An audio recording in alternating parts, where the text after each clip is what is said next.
where did I start? If you have been on Twitter within the past 48 hours, you've probably seen this, especially if you follow Cornel West or the likes of Peter Dow. Now, about 24 hours, actually 48 hours ago, I believe, Dr. West announced on Twitter that he is adding Peter Dow as his campaign manager. Peter Dow, some of you may remember him. He was campaign manager for Hillary Clinton. I believe he also worked with John Kerry's campaign at one point. But a lot of people know him just now because of he was Marianne Williamson's campaign manager and he stepped down. Now, we'll get into all that in just a bit, but let's start off with the announcement that Dr. West made that sent some people into a tizzy. Dr. West said, "I am so very blessed to have my dear brother Peter Dow as my campaign manager. I welcome him to our campaign and movement. We will work together for truth and justice." And so here's the official announcement here. If you click on it from the Cornel West campaign, it says that presidential candidate Cornel West today welcomed Peter Dow to his presidential campaign in the role of campaign manager. A respected activist, advisor, writer, and musician, Dow has more than 20 years of national political experience and was described by the New York Times as one of the most prominent political bloggers in the nation. He has advised major progressive organizations and has held senior positions in several Democratic presidential campaigns. Dow has been an independent since 2020 and supported the Green Party in the 2020 election. So I want to pause there for just a second. Actually, can I come out to make this bigger? Yeah, it's actually bigger if I do it this way. Because this piece, I'm not sure if everyone is aware of this. Some of the rumblings that were on Twitter, some people were like, whoa, now this guy is pretending to be a green, right? Because he came from Marianne Williamson's campaign. Marianne Williamson is running as a Democrat in the Democratic Party, and now he's a part of the Green Party. So some people saw this and they were like, wait a minute, what is this guy trying to do? Is he being an opportunist, etc.? Is he trying to sabotage the campaign? Some people, and I'm just telling you some of the things I've heard, some people feel as though he is trying to basically be an infiltrator and hurt Dr. West's campaign. Some people believe he's still a Democrat. Some are saying that he has not changed, but this is something I did want to announce to people just so people are aware. Apparently, he's been an independent since 2020 and supported the Green Party in the 2020 election. So I did just want to go ahead and add that part. Now, so as you can imagine, people were very upset. People, not everybody, but people were upset. And people see it as a sort of betrayal, so to speak, right?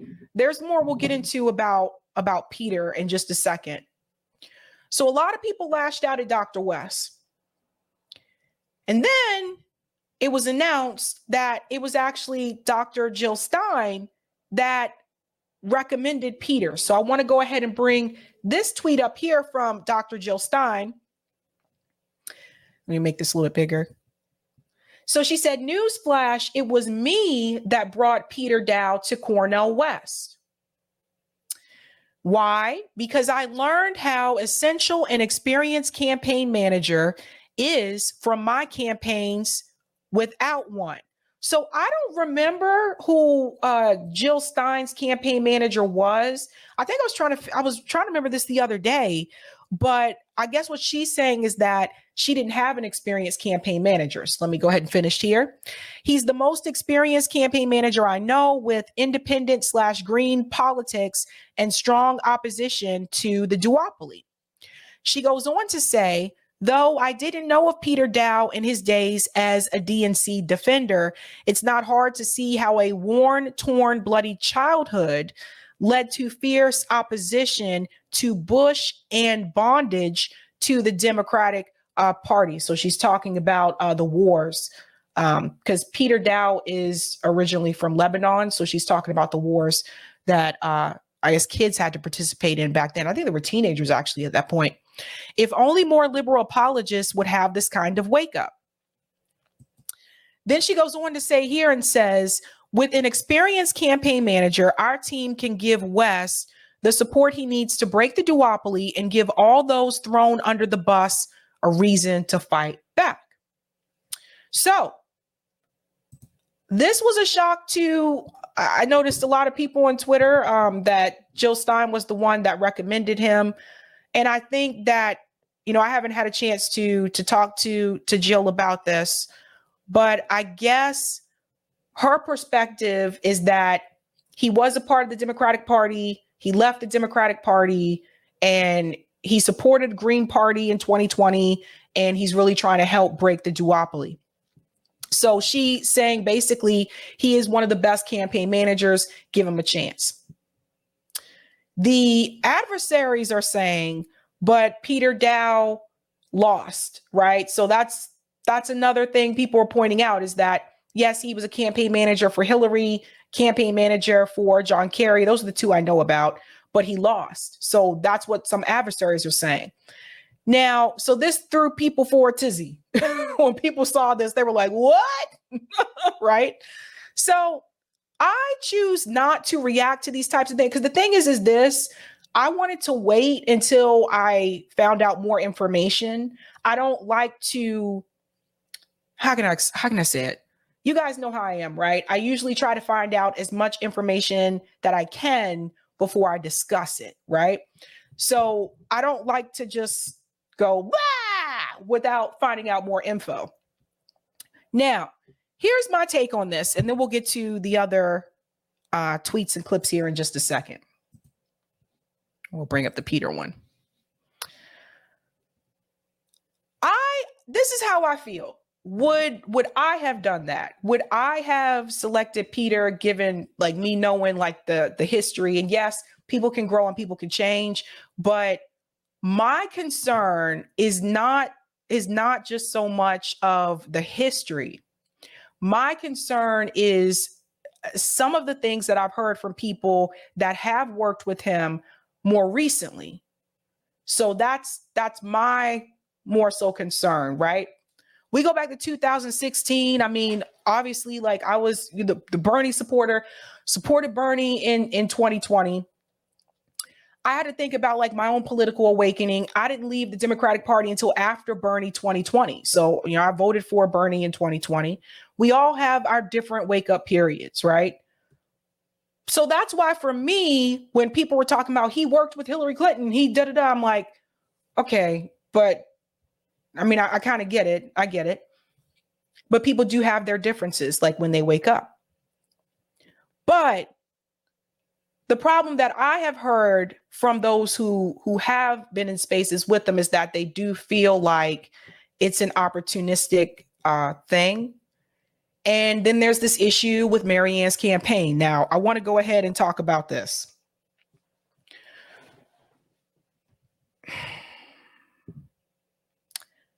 Peter was Marianne's campaign manager. Peter stepped down. When he stepped down, he announced on Twitter that he was stepping down because he was taking care of his parents, I guess his ailing parents, that type of thing. At that same time, or like maybe the day before, Jason Call also announced he was stepping down from the campaign. So of course, there were rumblings. We were trying to figure out what is going on with that campaign, right? So what it looks like is that, and this is something I would try to get Peter to understand as well. You were just a part of Marianne's campaign, and Marianne is running through the Democratic Party. You step down from Marianne's campaign and you say that you don't have the time to run a campaign now because you have the issue with your family. But then you jump into another campaign and this time it's in the Green Party. So there are going to be people are going to have those concerns. People are going to worry. People are already saying that the Democratic Party is infiltrating the Green Party.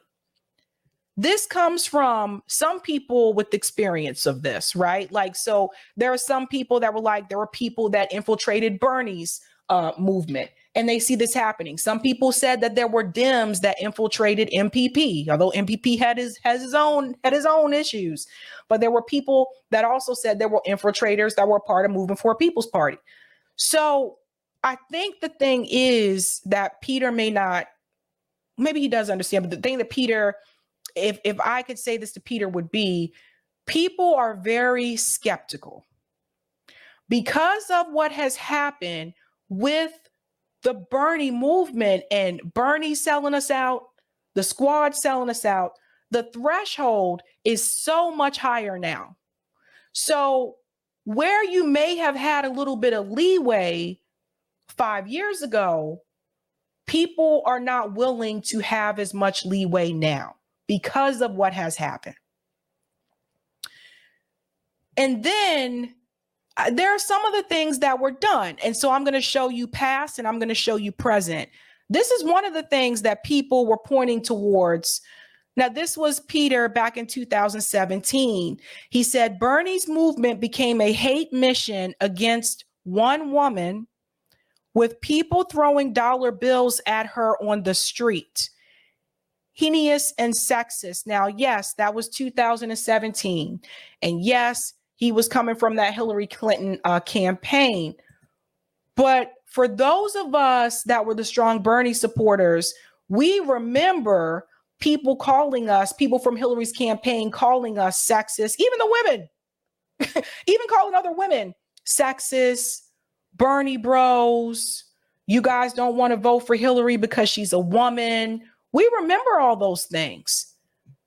And so let's say we get past that.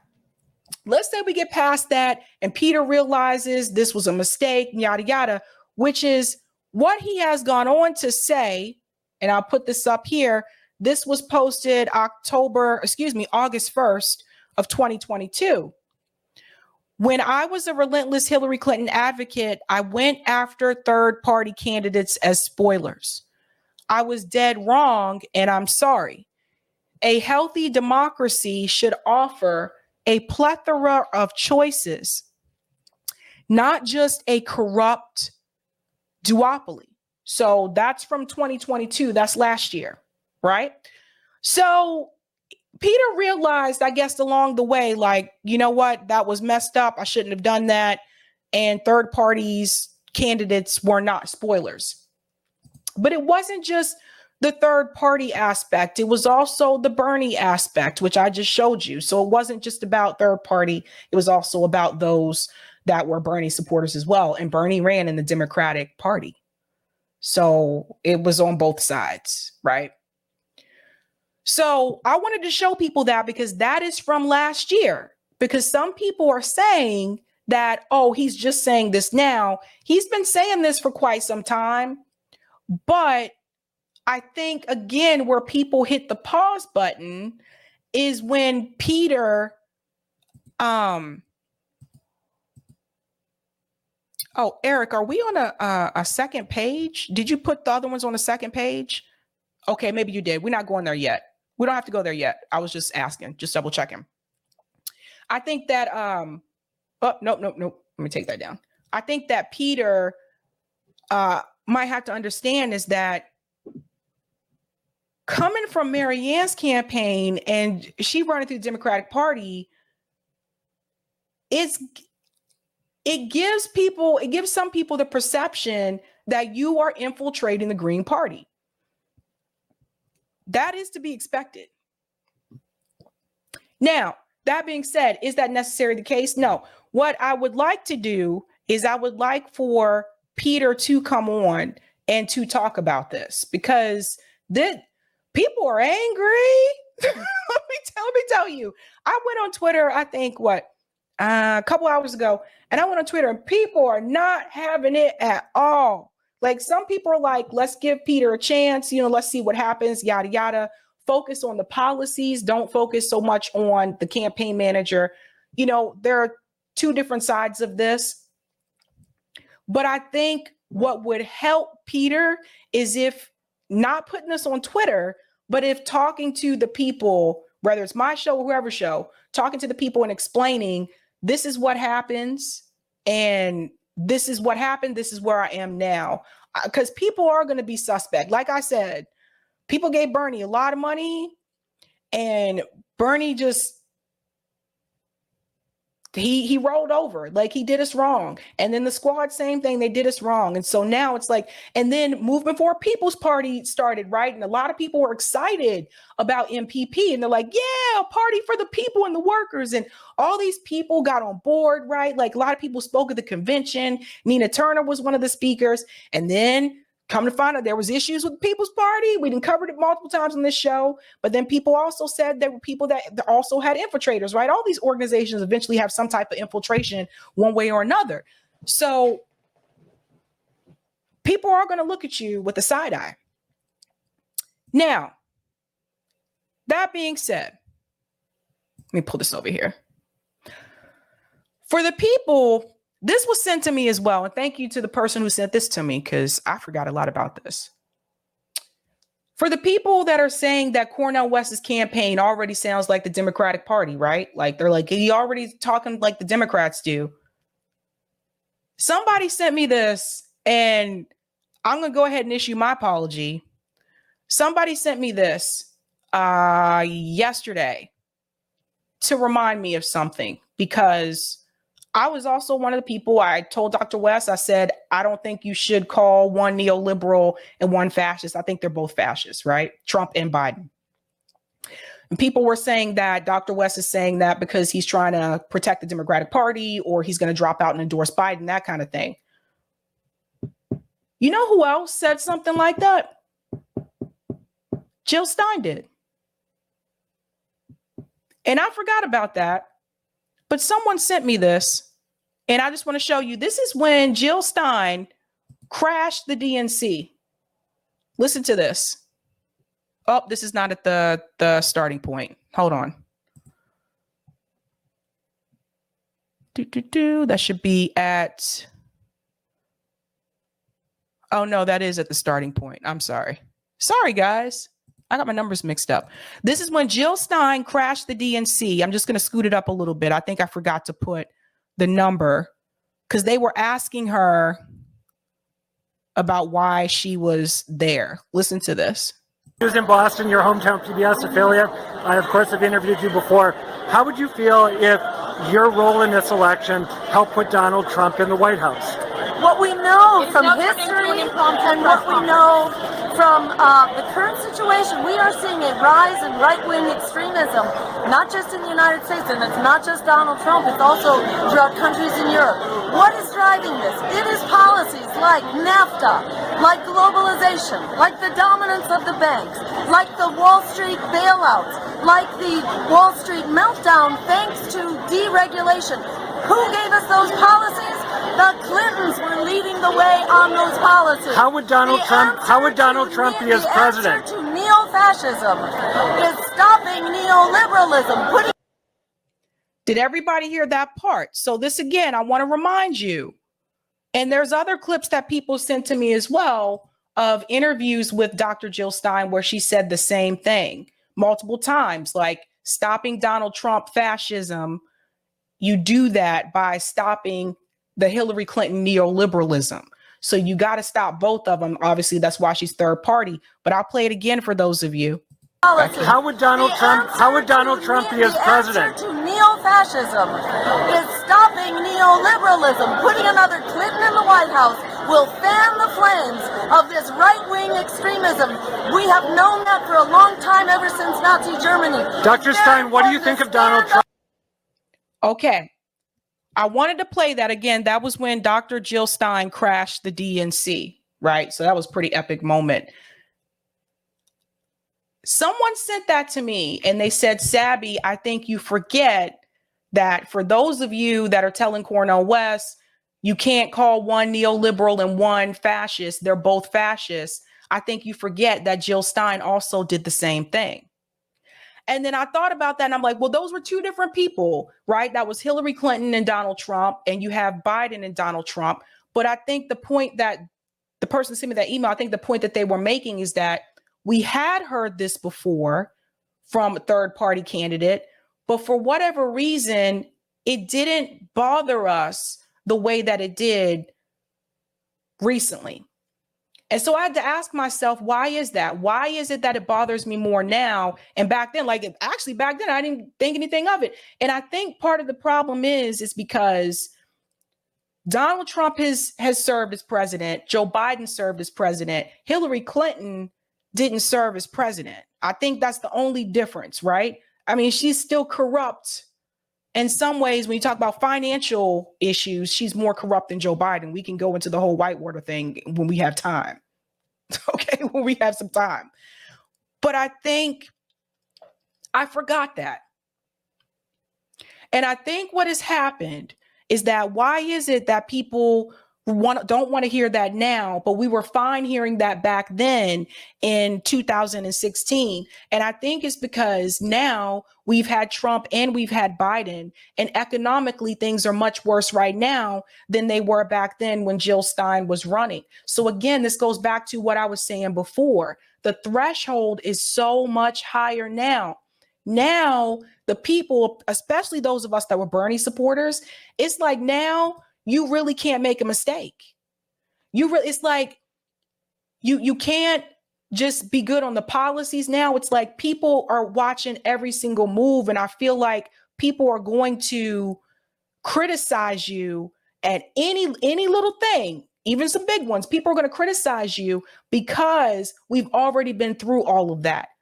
But they sent me that video, and I wanted to show you guys that just to let you know that it wasn't just, this wasn't like the first time someone third party compared them that way, that Jill Stein did as well. Now, to that point, what that means is that anyone that's running third party or independent, they're going to have a much harsher time now.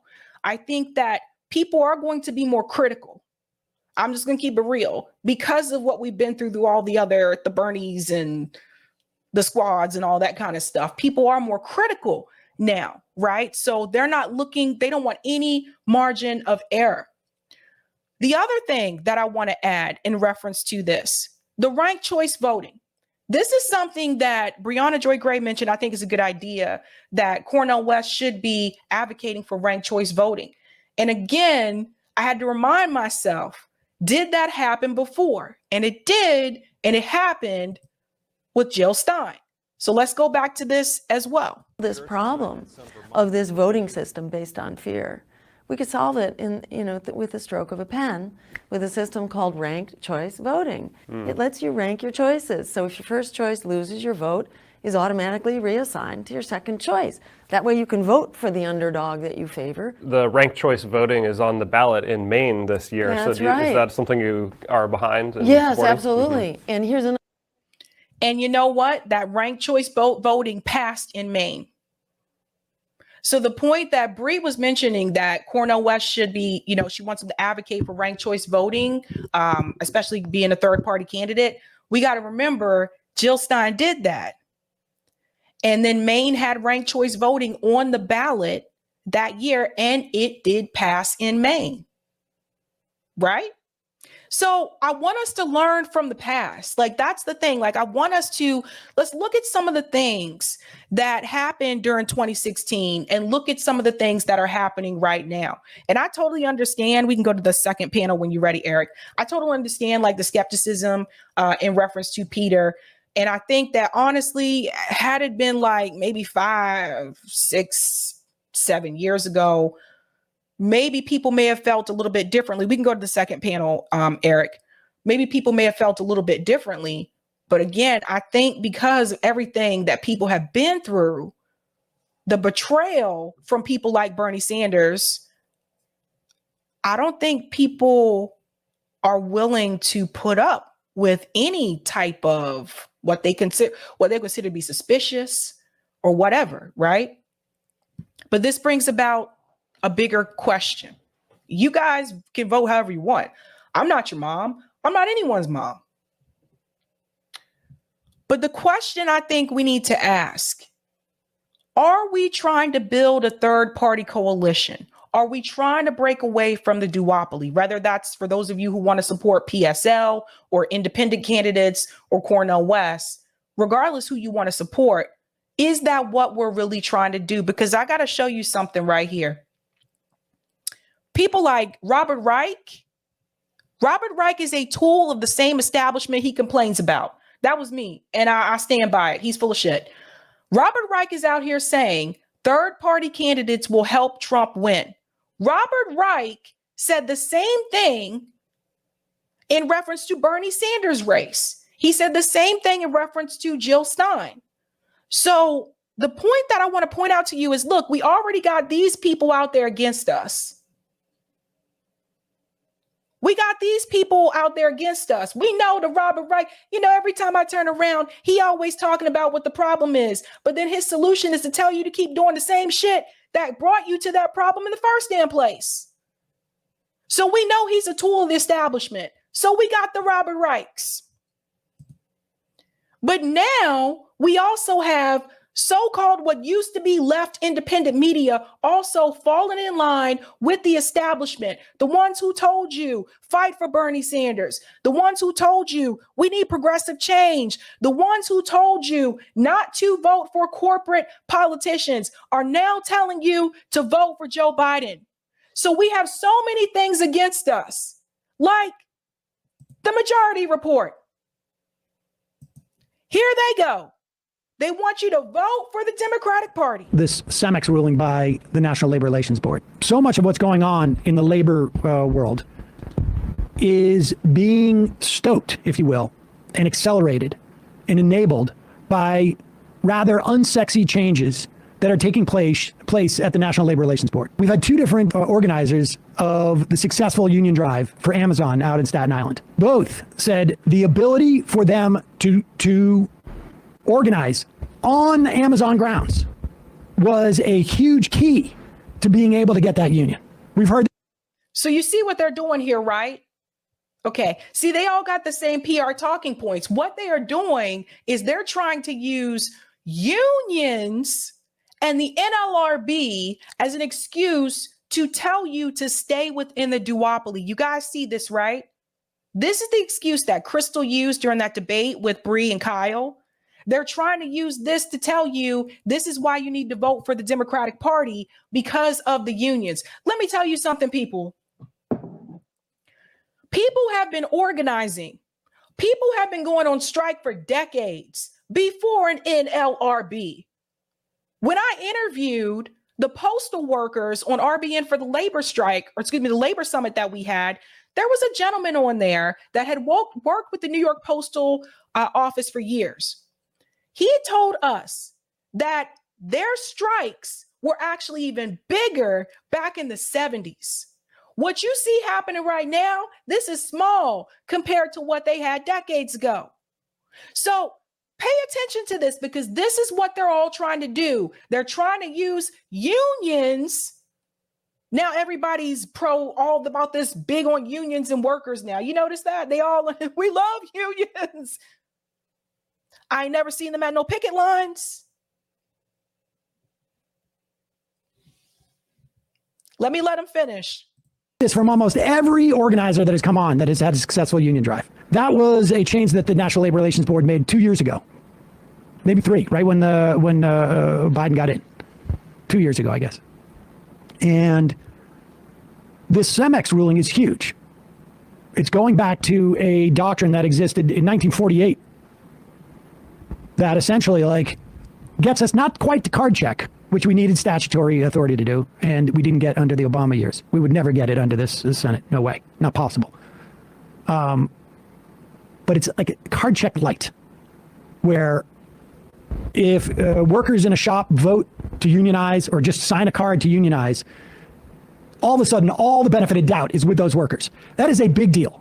The reason why, as much as, Joe Biden touted that he is a labor guy, the reason why he had to tout that he was a labor guy is because he had to prevent Bernie Sanders from gaining steam in the 2020 election. Sanders. Think about what he just said. Really set it up going into that election to support unions. And part of their, sort of the way that Joe Biden got Bernie Sanders on board with his candidacy were probably certainly not written out terms on a deal, but I'm making a commitment to strengthen union protection in this country. And yes, Biden has fallen short of that on the railway workers, but in more structural ways. We have seen a departure from the last 50 years. Yep. Both relative to the GOP and relative to Democrats. And relative to Democrats. Yeah. I mean, we've seen this in antitrust too, but in terms of unionism and the reason. So again, that's Majority Report. They're going to tell you to vote for Joe Biden. Prepare yourself for this. There's more. Here's Cenk Uygur, TYT. Okay. Cenk Uygur is going to explain. He got issues with Cornel West third party run as well. Cenk Uygur is going to sit up and explain for you. He's going to make excuses for the Democratic Party. So independent media, the so-called progressive media that told you like stand up and fight for Bernie Sanders, all these people are sold out. TYT, you got to remember, they took Katzenberg money, and you don't get $20 million to tell people to fight back against the system, okay? If somebody giving you $20 million, they're not going to let you be on air there supporting a third party run, something that's going to disrupt the duopoly, considering the fact that Jeffrey Katzenberg is also friendly with Nancy Pelosi, all right? You see where I'm going with this? Listen to what Cenk said. I don't think it's complicated. He did a fake elector plot. It was an outright coup. Risking that lunatic fascist coming back in is unacceptable. So when we're going to a general election, I don't think the third party candidate is helpful. And so, by the way, I'll be called an establishment shill for that by the right wing and people on the left pretending to be on the left, but actually are right wingers. And say, oh, no, let Trump win. That'll be helpful to what? What will it be helpful to? You see what they're doing? They all have the same talking point. Don't support this third party run because you're going to help Donald Trump win. MSNBC says that, CNN says that. These people, we cannot continue to think that they are different. They're not different anymore. They are going along with the establishment talking points. So you got to fight against this. So for those of you that want to do a third party movement or want to support third party, I'm not telling you have to support Dr. West. You can support who you want. But I am telling you, if that's what you want to do, you already got to fight back against the mainstream media establishment, and you got to fight back against these so-called independent people that have fallen off. And they just threw their hands up in the air and they caved and said, you know what, it's easier just to tell people to vote for Joe Biden. Even though we told you guys for years not to support corporate candidates. Now it's okay. Now all of a sudden the money doesn't matter. You guys notice this? Now all of a sudden money in politics is not a bad thing anymore. They don't care about that anymore because they got money in their pocket. So when you're getting a lot of money in your pocket, it's easy to tell people, yeah, don't think about the money in politics. Just support the $1 million, support the corporate candidate here who's taking money from big pharma. Medicare for all don't matter that much no more. Nothing. By the way, this poll that I'm about to tell you makes both of my points for me, which is currently right now, Biden is losing to Trump by 2 points. But when Cornel West is in the race and they do that same poll in a poll out today, then Biden's losing by 5 points. But the problem is, if Joe Biden was doing a good job as president, he shouldn't be losing to Donald Trump without Cornel West. See, that's what they're not saying. Losing by 2 points, losing by 5 points. Cenk Uygur, all these people are going to tell you to vote for Biden or whoever they end up replacing Biden with. They're going to tell you to vote for the corporate candidate that takes corporate money from big pharma and from fossil fuel companies. That's who they're going to tell you to vote for. And I say it like this, and I said it before. If you're a leftist, you should not be supporting corporate candidates, period. I don't care if you sit the whole election out, but you should not be supporting corporate candidates, especially all the people who are climate activists. You care so much about that. You should not be supporting these candidates that are getting money from fossil fuel companies. But they're going to tell you to do that. All these people have sold out. With almost no chance of winning. Now, it's a long time from the election, but if the election were held today, Biden would definitely lose to Trump because of the third party candidate, okay? But that leads to my second point, where Bernie is totally wrong. We're not in the general election. We're in the primary right now. So you're saying at this particular time there shouldn't be a competitive primary because Trump might win. Well, couldn't you have said that in 2016 and 2020? Now, I know Trump has gotten worse and worse as we've gone along, but that would have eliminated you. They would have said, and they did say, oh, Bernie, this is not the right time. Let Hillary win. Let Biden win. Let some establishment goon win. You're mucking things up. They're not now, Bernie. Trump is running. They literally said that against you. So no, you should be in favor of a massive primary against Joe Biden by a strong progressive. And see, these are the limitations. They limit you. Okay, so because if you really wanted to challenge the duopoly, Cenk Uygur would tell you to support a third party movement or independent movement, not to tell you to support a strong primary challenge in the Democratic Party so that they can do exactly what they did to Bernie Sanders. Cenk Uygur already knows this. He is paid to tell you to do the opposite. And we have to understand that. There's a lot of money attached here. And let me keep it real. They ain't making the kind of money I make. Because I'm not sitting up here as with no millionaire dollar wealth. Cenk and Anna, these people are millionaires. So they are paid to have those talking points, to keep you where you are. It is now their job to take the progressive community and to move them to the right, to keep them as a part of the establishment in the Democratic Party. They're paid to do that. And nobody else can tell me different. When they took that money, $20 million from Jeffrey Katzenberg, that's what they were paid to do, because they knew that Bernie Sanders, especially after he got cheated the first time, they was going to do that to him again. And in the end, they were going to tell you, you got to support the corporate Democrats. one of the reasons is the poll I just gave you. The brother's going to lose. Even without a third party candidate, he's going to lose. And so this is the time to back the worst establishment candidate that is now polling 15 points lower in different polls than he was when he won the election. And we're going to walk into that ambush because you and Joe are friends? No, Bernie's totally wrong at this point in time.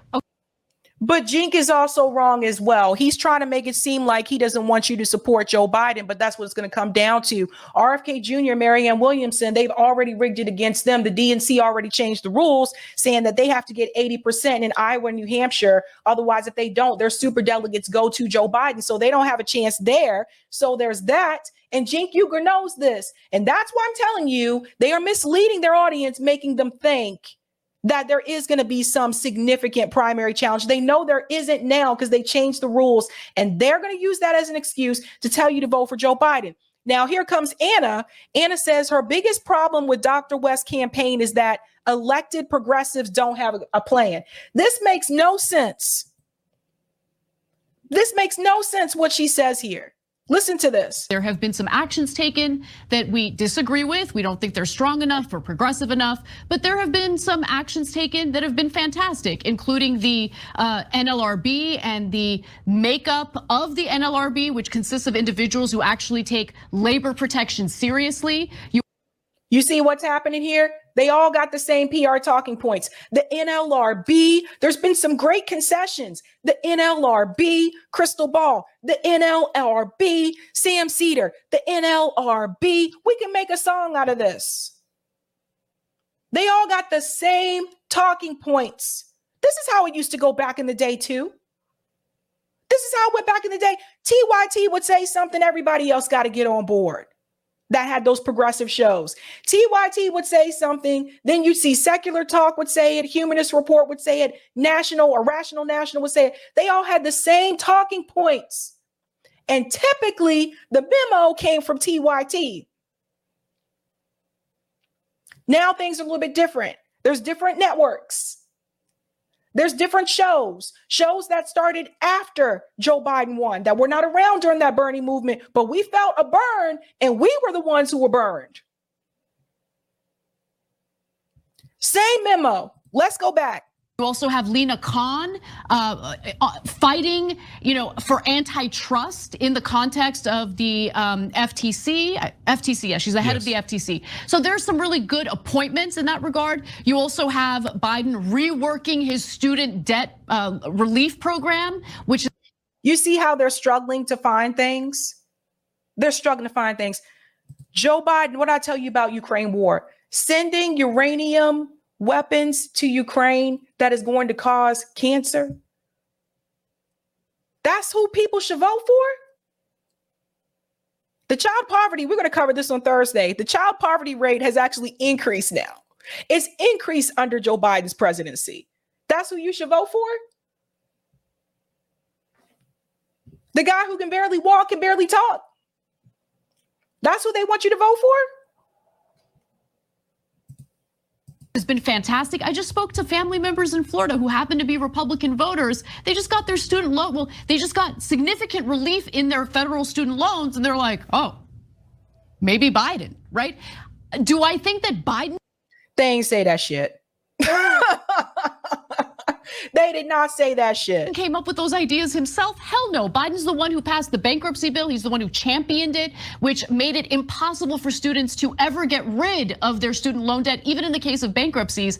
I think that Bernie Sanders has had some influence over the executive branch with Joe Biden in it. So I think that might be informing the student loan debt cancellation, which they all continue to lie about this. That pressure actually came from activist groups on the outside that were pressuring Joe Biden about that, not from Bernie Sanders. Yes, the squad brought it up, but that heavy pressure came from the activists on the outside. Some of the commentary that we're hearing from Senator Sanders, I get the frustration in regard to progressives not getting everything they want or even close to everything they want. But I would just venture to say that progressives maybe need to get their act together and have a strategy in place and actually think critically about how they move forward to accomplish the policies they purport to care about. Because they say this as though the progressives are actually listening to them and do what they say to do. They know the progressives are not going to do these things. They know that those progressives are in, they got their seats. They're now a part of the same system that they were supposed to fight back against. So Anna is full of shit. They know these things are not going to happen. This is why I'm telling you, all these people come next year, somebody clip this, come next year, they're going to tell you to vote for Joe Biden. Watch. Right now, I see a fractured, flailing, pathetic progressive wing of the Democratic Party that is not thinking critically of how to strategically move forward. And that's the issue I have here. But that has nothing to do with Cornel West's run. That has nothing to do with third party run. That has nothing to do with independent run.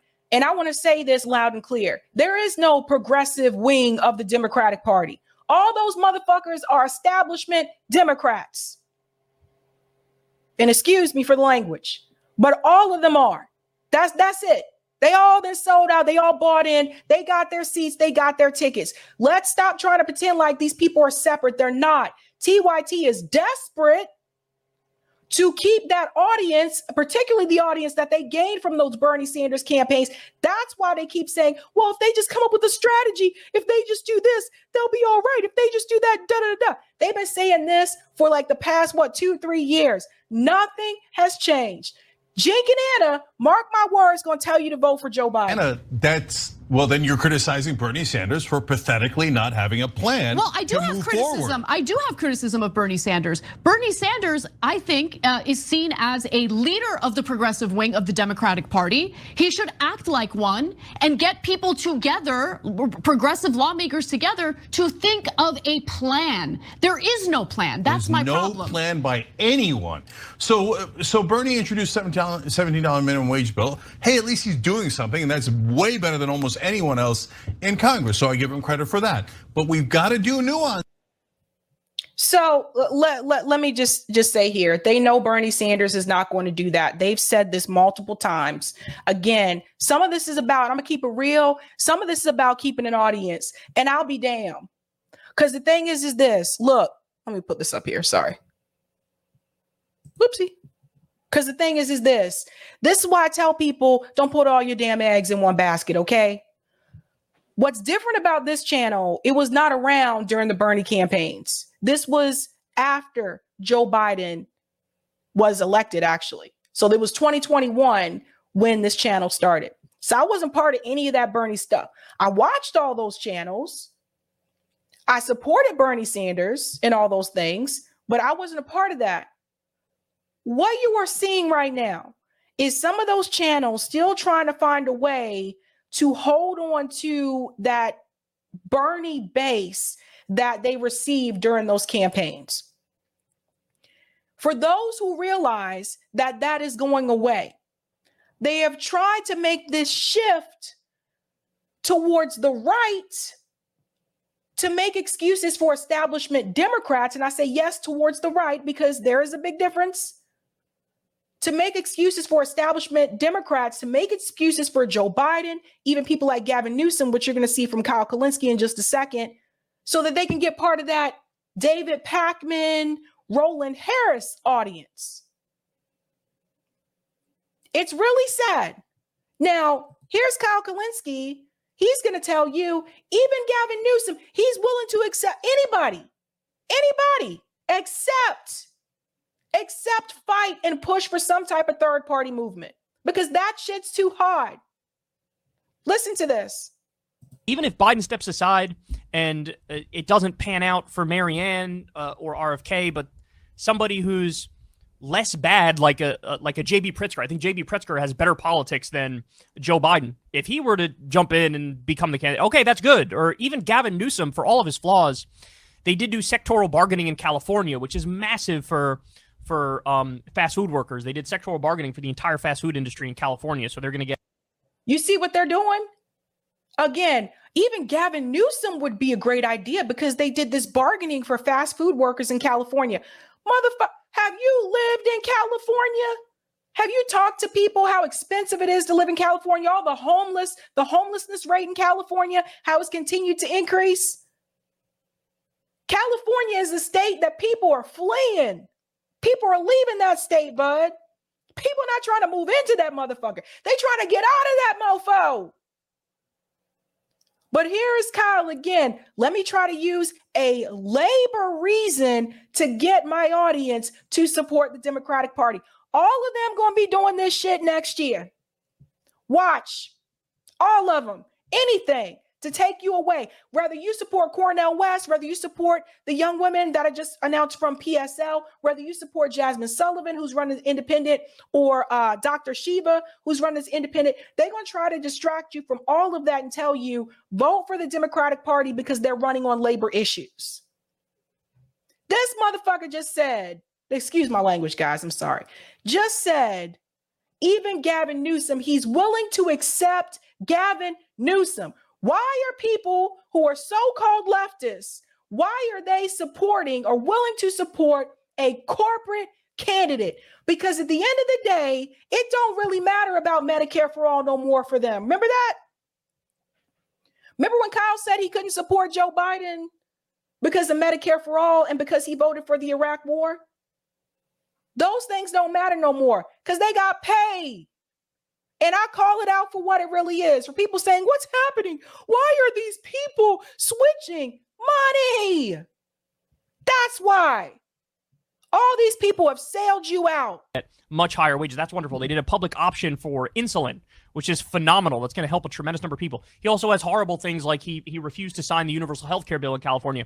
But net, Gavin Newsom's politics versus Joe Biden's, it might be the case that Gavin Newsom is slightly further to the left than Joe Biden. And so if Biden steps aside, Newsom hops in and he becomes a standard bearer, that would be better. And it would also be better in the sense that I think he would have a better chance of beating Republicans, even though he comes across like a slimy car salesman, than Kamala or Biden have. Even if Biden steps aside.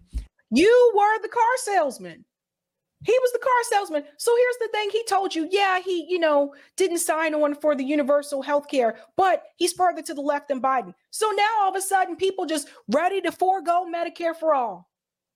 They run all that shit. None of these people are credible anymore. None of these people are credible. And I keep it real. And I'm showing you all this for a reason. Because at the end of the day, whether you support Dr. West or not, it's not my campaign. Whether you support PSL or not my campaign. Whether you support independent candidates like Sullivan and Dr. Shiva, again, not my campaigns. I'm not part of anyone's campaign. What we should be asking is, are we going to build some type of a coalition towards a third party movement and some type of organizing on the ground as well? Because you have to have both. These campaigns will end. And when they end, people usually go back to sleep. This time around, people don't need to go back to sleep. People have to continue to organize. Now, Bree brought this up, building a coalition and thinking about what are the issues that matter to you. And maybe our issues that matter to us are not ranked in the same spots. Maybe your number one issue is my number 3. Maybe my number 1 is your number 5. But if we can agree on a collective of issues, why are we fighting against each other? Because we already got to fight back against mainstream media. We already got to fight back against, apparently now, independent media. What is it going to take? Let me bring up this clip. Who is worse, Biden or Trump? Who's more likely to cause nuclear war? Yeah. If I presented you with a pile of poop and a pile of vomit and said, which one of these do you want for dinner? Do you really want to enter into an esoteric conversation about which is the less appetizing meal? The whole point is that we should be united around the common goal of getting rid of these 2 bad options, of getting rid of the corporate duopoly. And when you ask those kinds of questions, it has the effect of breaking up what should be a coalition that's charged principally with getting those corporate bodies out of power. And I saw a similar kind of issue emerge over the weekend or into last week because very popular comedian podcast host Jimmy Dore interviewed Cornel West, someone who's been very sympathetic of a Green Party voter, things like that. And they ended up getting into a tussle about whether or not kind of COVID mandates versus fighting racism and white supremacy is the most important thing. And again, that feels like a trap. Many people believe that COVID mandates are very important and not having authoritarian mandates are very important, and also think that racism is bad and important. If you're in the business of going around trying to make voters have the exact same, not just broad priorities, but rank them in the exact order that you rank them in, you are doing the work of busting up any coalition that could possibly be in power. It's op work. Intentionally or unintentionally, that is op work. That is like CIA applauding from the sidelines level work. Mm-hmm. If you can agree that these are your priorities, big ticket items, being anti-authoritarianism, being anti-white supremacy, being anti-mandate, being anti any of the tools that the establishment has been used to break up working class coalitions since time immemorial, then you need to say we're all going to fight on all of those things together. Maybe you're a child and you care about child care a little bit more than you care about health care. Maybe you have a sick parent, so you care about health care a little bit more than the military. Maybe you have a brother serving or a sister serving, so you care about the military industrial complex more than you care about housing rights. But the whole point is that you should be trying to get people under a big tent, not nitpicking about which thing is worse, and then busting up the coalition on that basis. I think that's something to think about. Because this is the thing. Look, I sat there through tons of criticism about a freaking Medicare for All march. I'll never forget this. 2 years ago. And the number of people that just came in and attacked. You guys had this person. You guys had this. You had that. Da, da, da. I don't like that. This. I don't like this. Da. Something I thought all of us would have agreed on because we agreed on it before. This is exactly why the left can't. I seriously sit, and this is why I'm not on Twitter the way that I used to be. Because it's just, all I see is everybody arguing and fighting with each other, and the left just eats itself.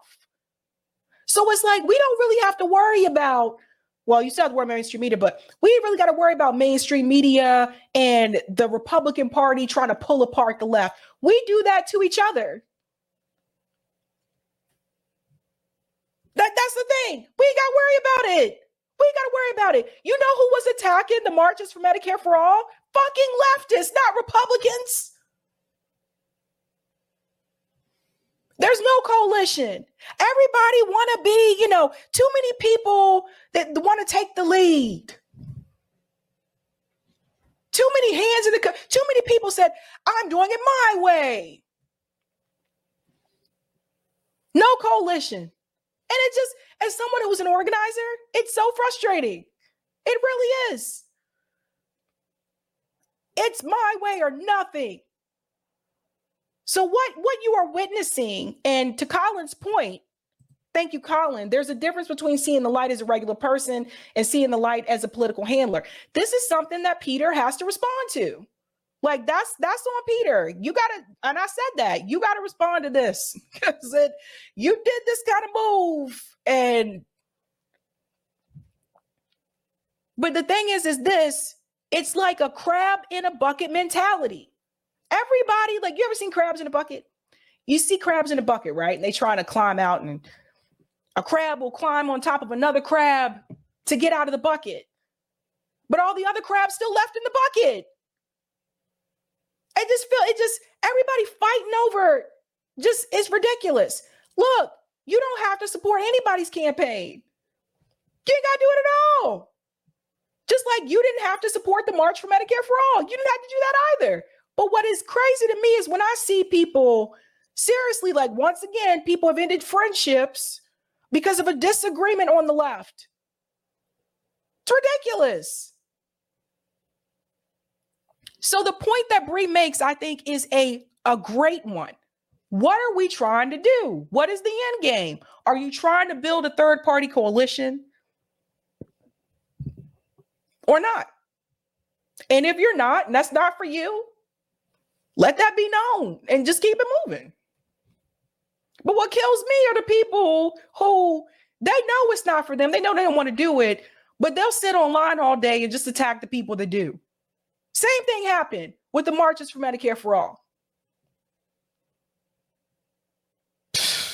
Boy, I tell you. Let's grab the poll. This poll is tight. It is very close. Very close. Can I put it up here? Thank you. Okay. It says, will you support Dr. West with Peter Dow as his campaign manager? I'll still support Dr. West is 30%. I won't support Dr. West is 35%. And I'm not sure it's 35%. This is the closest poll I've ever had on this show. So that is very, very close. All right. Thank you.